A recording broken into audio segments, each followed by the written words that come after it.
Anggota DPR Dapil 10 fraksi Partai Aceh Henry Mulyana menyerap aspirasi masyarakat dalam reses yang digelar di Desa Padangkleng, Kecamatan Tenom, Kabupaten Aceh Jaya pada Minggu 24 November 2024.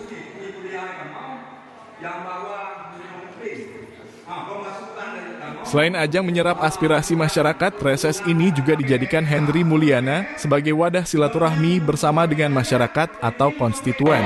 Empat nubut, bak balik nubut. Lima lain banyak non lagi contoh jalan coklatnya memang jalan provinsi awal. Tapi yang pun ketemu Pak Tumpangan mana layak ini. Dalam reses yang dihadiri perwakilan desa dari Kecamatan Tenom dan Pasir Raya itu, Henry Mulyana juga memberikan pemahaman kepada masyarakat tentang tugas dan fungsi legislatif DPRA sesuai dengan aturan yang ada. Di hadapan masyarakat, Sekretaris Fraksi Partai Aceh itu